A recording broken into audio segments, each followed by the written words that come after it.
Have you ever felt the sting of being humiliated by your own mother, in front of your entire family? Because mine stood in the lobby of the very hotel I own, and told the staff I couldn't afford to pay for dinner. And then, every single employee bowed their heads and said, "Welcome back, Miss Clarke." Her words. Silenced. Just like that. She stood there, head high, voice low enough to sting but loud enough for the concierge, and everyone else in the hotel lobby, to hear. Please don't let her inside. She doesn't belong here. She can't afford this place. I wasn't late. I wasn't dressed inappropriately. I hadn't done a single thing wrong. But in that moment, I was being publicly reduced to nothing, by my own mother. And the worst part? She said it with that familiar mixture of pity and disgust that only a parent who's disappointed in you for not being who they wanted can muster. The kind that doesn't shout or slap, but slices clean, in front of family, strangers, and chandeliers that I personally paid to have restored. Just a few feet away, my younger brother laughed awkwardly, tugging at his blazer's sleeve like he wanted to disappear. He wasn't going to stop her. He never did. And I just stood still. Not because I was hurt, though I was. Not because I was shocked, though God knows I should have been used to it by now. But because I was waiting. Because I knew what was about to happen next would be the moment everything changed. As she turned away from me, ready to pretend I'd never shown up, the hotel manager approached. Calm, confident, with a warm smile and steady eye contact. He didn't look at her. He looked at me. "Miss Clarke, your private suite is ready. The executive chef has confirmed your father's birthday menu is set. And the vintage Chateau Margaux from your personal cellar has been decanted, just as you requested." The silence that followed? Deafening. My mother froze. My brother's mouth fell open. The concierge blinked 3 times like he'd just seen a ghost.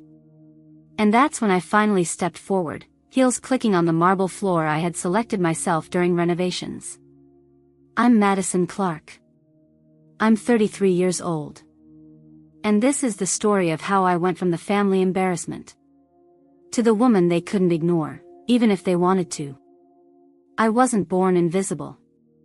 But somewhere between second-grade spelling bees and college applications, I learned how to disappear, just enough to keep the peace. Growing up in the suburbs of Sacramento, the Clarke house was the kind of place where appearances mattered more than affection. My mother, Elaine Clarke, was a master at performance, well-dressed, well-mannered, always in control. She ran the household like a public relations campaign, every room perfect, every smile polished, every child expected to shine in just the right way. And then there was my younger brother, Ryan. Ryan was everything they wanted. Handsome, charming, naturally athletic, and always saying the right thing at the right time. He could spill grape juice on the white carpet and still be forgiven in under 30 seconds. I once cracked a mug while washing dishes and spent the entire weekend grounded for not paying attention. It wasn't that I was rebellious. I followed rules. I got decent grades. But I asked questions they didn't like. I had ideas that didn't fit their template.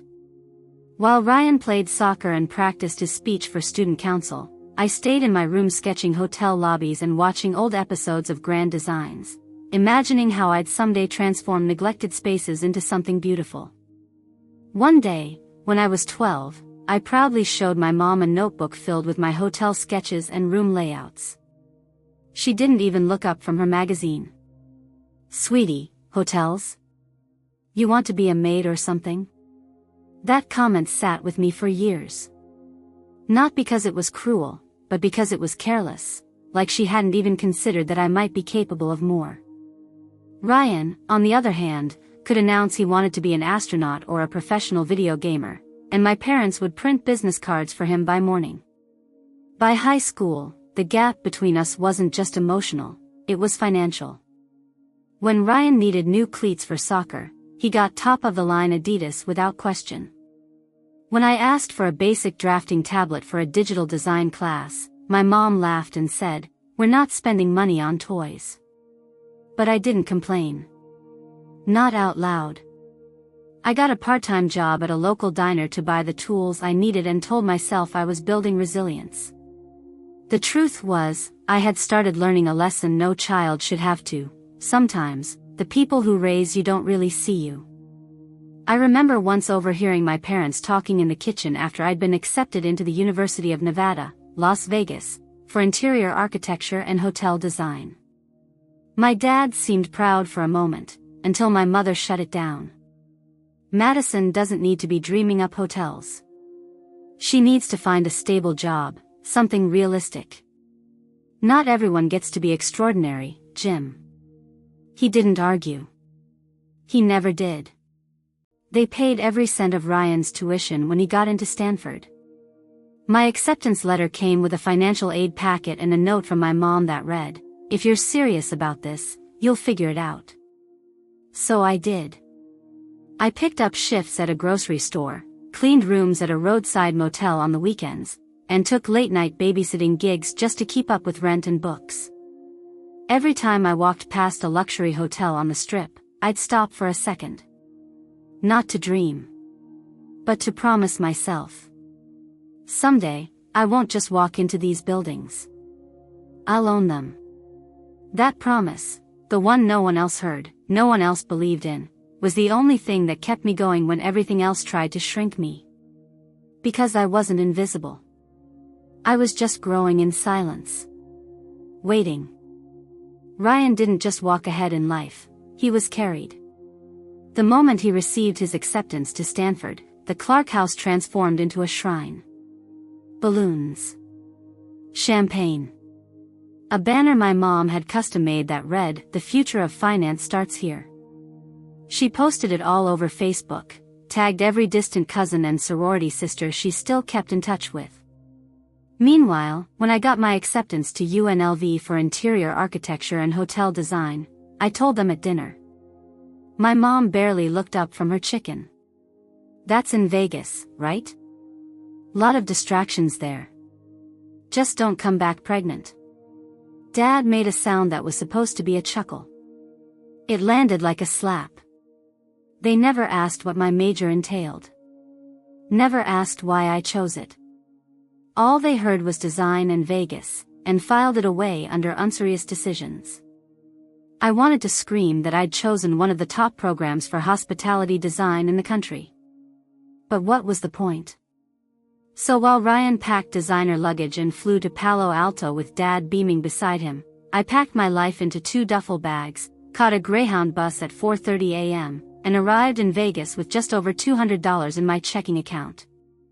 No fanfare. No goodbye party. Just a text from Mom that said, "Send your dorm address when you can." I worked 3 part-time jobs that first year. Grocery store in the mornings, tutoring high school kids in algebra during the afternoons, and waitressing at a 24-hour diner off the Strip on weekends. I studied in whatever pockets of time I could carve out, bus stops, break rooms, the back corner of the library at 1 a.m. Ryan, meanwhile, was living in a new apartment that our parents paid for, fully furnished. My mom sent him weekly care packages with notes like, "Proud of you, my star."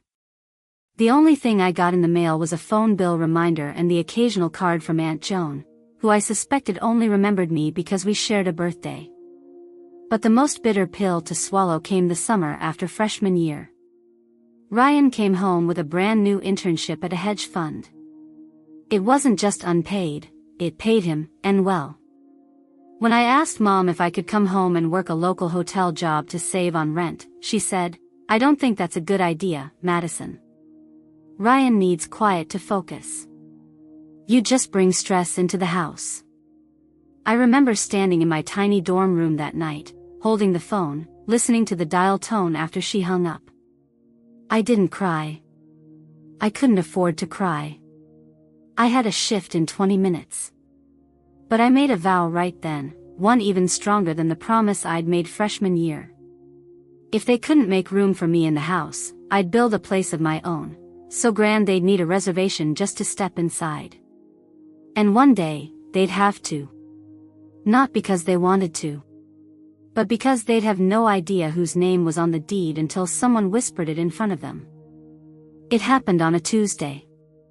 I'd just come off a double shift at the diner, my white button-up stained with coffee and the kind of exhaustion that makes your bones ache.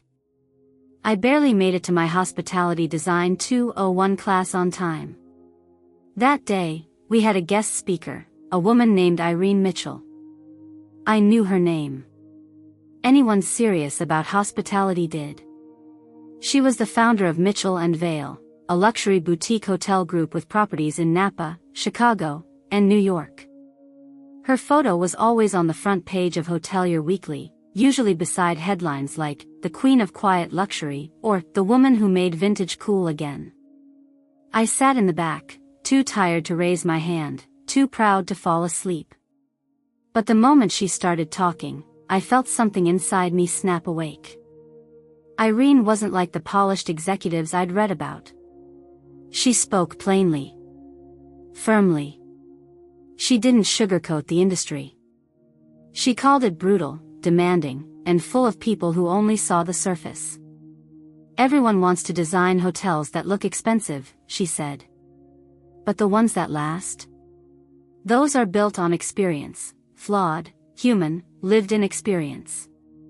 I don't know what possessed me, but when she opened the floor for questions, I stood up and asked, "What if you don't have connections? Or money? What if you only have ideas?" She looked at me, really looked, and said, "Then you better make those ideas impossible to ignore." After class, I found her by the lectern.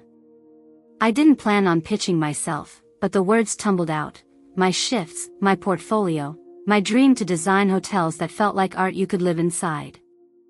I expected her to nod politely, maybe offer a few hollow words of encouragement. Instead, she asked for my name. "Madison Clarke," I said. She smiled. "Send me your best design work by midnight tonight. Don't make me regret this." I ran all the way to my dorm. That night, I sent her a PDF portfolio with sketches, mood boards, and a speculative redesign I'd done for a rundown motel on the outskirts of town.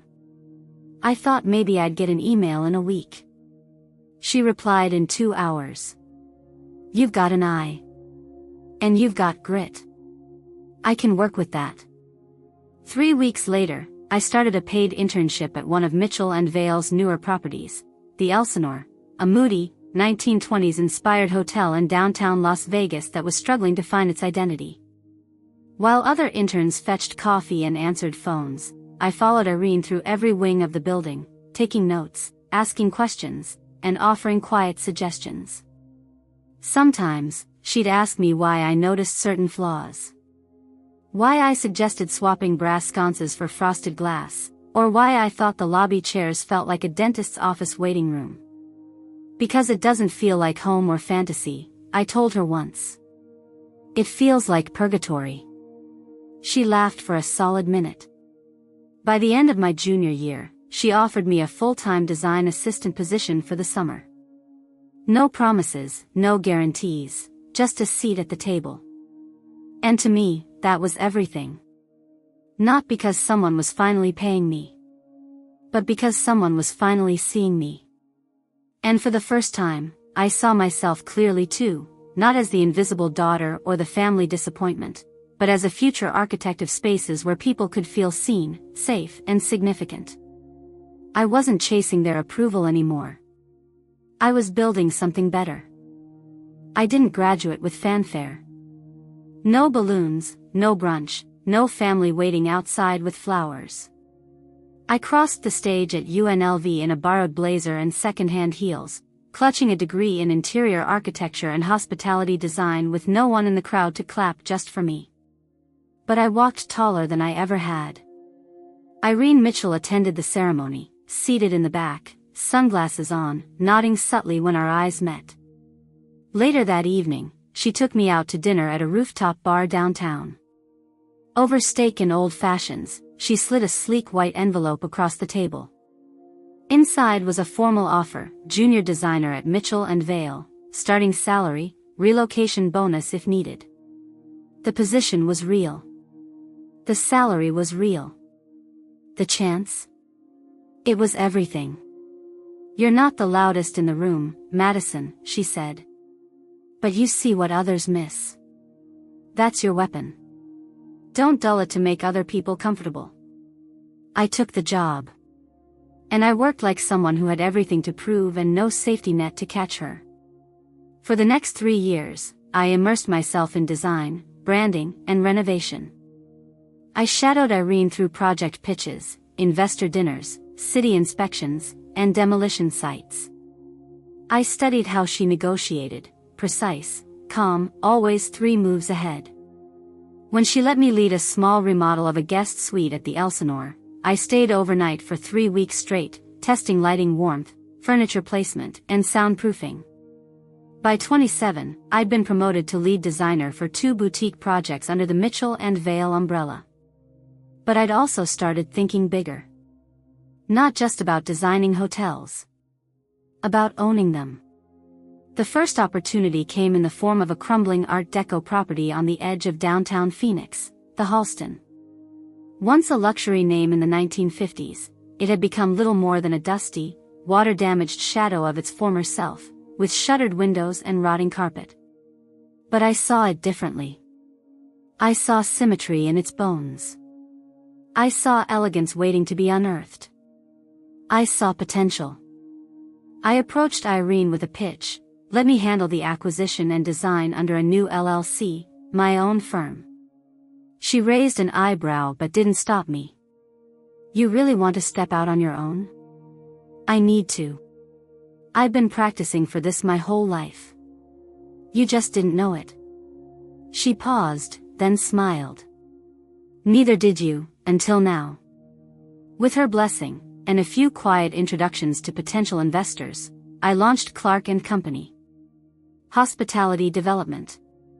I emptied my savings, took out a small business loan, and poured everything I had into the Halston. It wasn't glamorous. I slept on site during construction. Ate takeout off blueprint stacks. Fielded calls from angry contractors, nosy city inspectors, and skeptical lenders. I even scrubbed bathrooms myself the night before the grand opening when the cleaning staff didn't show. But when we opened, the reviews spoke for themselves. A forgotten gem reborn. Bold, soulful, unforgettable, the Halston is back. Within 6 months, we were turning a profit. Within a year, I had eyes on a second property. And through it all, I said nothing to my family. No updates. No proud texts. No invitations. Because if they didn't ask, I wasn't going to explain. I wasn't chasing their attention anymore. I was building in the shadows. Brick by brick. And the day would come, sooner than they thought, when the lights would flip on. And they'd finally see what I'd made without them. The invitation came in the form of a group text. My mother, Elaine Clarke, sent it late one Sunday evening like it was just another weekly update. "Planning a surprise dinner for your father's 65th, considering the Astoria Vista downtown, though it's probably too pricey." Ryan offered to cover most of it. Thoughts? I stared at the screen. The Astoria Vista. My Astoria Vista. The first flagship hotel I acquired fully under Clarke & Company. The crown jewel of everything I had built, and the very last place on earth my mother would ever suspect I owned. At first, I considered telling her. A simple text. "You're looking at my hotel." But something stopped me. Not out of fear. Not even bitterness. It was the same instinct that had guided me through years of silence. They weren't ready to hear it. And I wasn't ready to offer it, not until it meant something more. So I replied simply, "I hear it's beautiful. Great reviews." Elaine responded almost instantly. "Too expensive for our budget, and yours, I assume." There it was. The quiet little jab. The coded reminder that in her mind, I still lived paycheck to paycheck, struggling somewhere behind a front desk or pouring coffee for guests in some no-name chain. Instead of reacting, I offered to reach out to a contact to see about a possible industry discount. She hesitated but agreed. That was all I needed. The next morning, I called Ethan Delgado, the general manager at the Astoria Vista. Ethan was sharp, discreet, and had been running the property with precision since I hired him 2 years earlier. My family is planning a dinner here, I told him. They don't know I own the hotel. I want to keep it that way, until the right moment. He didn't ask questions. Just said, understood. Winston room, full premium service, quoted at 50%. Quiet billing trail. Anything else? Yes, I said. Make sure the wine is from my private cellar. And I want Dad's favorite, bourbon caramel cake from Finley's, custom ordered. The week before the dinner, Ryan called me for the first time in months. So you're actually coming? He asked, almost surprised. It's Dad's birthday. I wouldn't miss it. Mom says you somehow got us a discount at the Astoria Vista. How'd you manage that? Just a connection in the industry, I said evenly. He chuckled. Guess that design degree finally came in handy. I didn't respond. On the night of the event, I arrived separately, just as planned. Not early. Not late. Just enough time to watch them walk in before me. From the security monitor in my office on the top floor, I watched Elaine sweep into the marble lobby in a navy wrap dress and pearls, inspecting everything as if she were walking through a country club she co-owned. Ryan walked beside her, already entertaining their guests with stories. His fiancée trailed behind, seemingly overwhelmed by the grandeur. I waited until they were comfortably seated in the Winston room before I made my entrance. I wore a black satin gown, clean lines, no embellishments, elegance in understatement. The kind of dress you wore when you didn't need to prove anything. As I stepped into the lobby, I felt the energy shift. Elaine spotted me immediately. She approached quickly, whispering through a tight smile, "Don't make a scene tonight. Just behave, all right?" Before I could reply, a familiar voice interrupted. "Miss Clarke?" Ethan, the GM, stepped forward with a professional warmth. "Everything is prepared exactly to your specifications. The staff is ready. And the wine from your private reserve has been opened." Elaine blinked. "I'm sorry, what?" Ryan turned. Confused. Then stunned. I looked directly at my mother. "Welcome to the Astoria Vista, Mom. I hope it meets your standards." She didn't respond. Couldn't. And I didn't need her to. Because for the first time, my name didn't just appear on a place card. It was etched into the foundation. And no one, not even Elaine Clarke, could ignore it anymore. The Winston room had never been quieter. It wasn't the absence of music or conversation. The string quartet played softly in the corner, the servers moved with elegance, and the glasses clinked faintly over candlelight. But the air was thick with something else, a kind of stunned recalibration. Elaine Clarke sat at the head of the table beside my father, posture frozen, expression unreadable. Ryan kept darting glances between me and the staff, watching how they addressed me with reverence, how they took notes from me, not from him or from the event coordinator.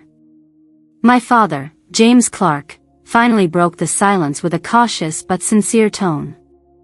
"So, you own this place?" "Yes," I said, simply. "And 4 others. Clarke and Company isn't just a design firm anymore." He exhaled slowly, nodding. Not angry. Not confused. Just quietly processing. "You really did it." "I did," I replied, my voice steady. Elaine remained silent, her wine untouched.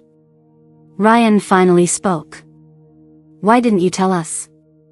I looked at him directly. Because you never asked. And because every time I shared something meaningful, it was either dismissed, minimized, or turned into a joke. His smile faltered. The dinner moved on in odd rhythms. Guests tried to recover their footing, complimenting the decor, praising the food, asking questions about the hotel like I was a stranger who had suddenly become important. It was theatrical, in a way, watching people shift alliances in real time. The turning point came with dessert. A custom bourbon caramel cake, exactly like the one my father used to order from Finley's when I was a kid. When the server placed it in front of him, complete with a golden sugar, 65, topper, he looked over at me. You remembered. I remember everything, I said, quietly. He gave a small smile. I don't know what to say. You don't have to say anything, I replied. But moving forward, I won't make myself small just to be easier for you to understand. His gaze dropped, but he nodded. Elaine, finally, put down her fork. Her voice was calm, but her words landed like a blade. You waited until tonight to embarrass me. No, I said firmly. I waited until tonight to stop pretending. She leaned forward, whispering across the table, you've been keeping secrets from your own family. No one ever asked who I really was, I answered. You made up your mind years ago and expected me to live under it forever. She didn't respond. Instead, she rose from the table and stepped away, claiming she needed air. No drama. No grand exit. Just silence, the kind that speaks volumes. Ryan followed her a moment later. I didn't try to stop either of them. My father remained seated, eyes distant. Then, softly, you've built something incredible, Madison. I see that now. I just wish I'd seen it sooner. I do too, I said, without anger. After the dinner ended, I thanked the staff personally and returned to my penthouse suite above the hotel. The city shimmered outside my window, unaware of the quiet storm that had passed beneath it. Later that night, my phone buzzed with a single message from my father. I owe you a real apology. When you're ready, I'd like to talk, just the two of us. It wasn't everything. But it was a start. I didn't respond to my father's message right away. For 2 days, I let it sit unread in my notifications, proof that something had shifted, but not yet a signal that I was ready to confront it. I wasn't angry anymore. I was just tired. Tired of minimizing my worth, tired of softening my edges to fit into a mold they had designed without me in mind. Instead of answering, I scheduled an emergency session with Dr. Keller, my therapist. She'd been working with me off and on since the early days of Clarke and Company, helping me untangle the threads between success and self-worth, especially when it came to my family. I told her everything. The dinner. The silence. The way my mother had stormed off without so much as a congratulations, and how Ryan looked like he'd just witnessed a ghost try to rewrite their childhood. You want to rebuild, she said, but only if it means you don't have to erase yourself to do it. Exactly. So we made a plan. I called my father first, 2 days after his message, and invited him to meet me privately at the Astoria Vista. Not in the lobby, not in the dining room, but in my office. The one with floor-to-ceiling glass and a view of the skyline that used to feel like a distant fantasy. He arrived 10 minutes early, just like always. Dressed in a beige blazer, freshly shaved, holding a small paper bag from a bakery I recognized. They still make your favorite lemon shortbread, he said, setting it on the table. Thanks, I said quietly, motioning for him to sit. What followed was not dramatic. Not tearful. Not cinematic. It was awkward, hesitant, and surprisingly human. I knew we were hard on you, James said after a pause. But I didn't realize how far we'd pushed you away. You didn't push, I corrected gently. You just never reached. He winced but nodded. We talked for over an hour. He asked questions, not to challenge me, but to finally understand. About the business, the hotels, the vision I'd followed when no one else saw it. And when I told him I'd been quietly contributing to their retirement fund for the last 2 years, through an anonymous donor name, he didn't speak for a full minute. "That was you?" "Yes. I wanted you to have security, even when I didn't have support." "Madison." He exhaled, resting his forehead in one hand. "I don't deserve that kind of grace." "Maybe not," I said. "But I gave it anyway. Now I just need us to be honest. No more pretending I'm less than I am, just to keep the family story comfortable." He nodded again. This time slower. "You have my word." The next day, I took a different approach with Elaine. I didn't call. I didn't text. I had the front desk note that she could visit, by appointment only. I needed to make it clear, access to me wasn't a right. It was a privilege earned through respect. When she showed up unannounced, demanding to speak to me, Ethan, my general manager, greeted her with polite professionalism. "I'm sorry, Mrs. Clarke. Miss Clarke is currently in meetings. I'd be happy to book you a time later this week." Her voice rose. Her eyes narrowed. But he held the line. And that boundary? That single moment of structure? It did more than years of resentment ever could. Later that evening, she left me a voicemail. "If we're going to have a relationship, apparently I need to learn how to respect your time. I'll wait for you to let me know when you're available." It wasn't warm. It wasn't humble. But it was a start. A month later, I stood alone on the rooftop terrace of the Astoria Vista, watching the sun slide behind the San Francisco skyline. The air was cool, the city humming beneath me, and for the first time in a long time, I didn't feel like I was waiting to be seen. Because I already was. Not by Elaine Clarke. Not by Ryan. Not even by James. But by myself.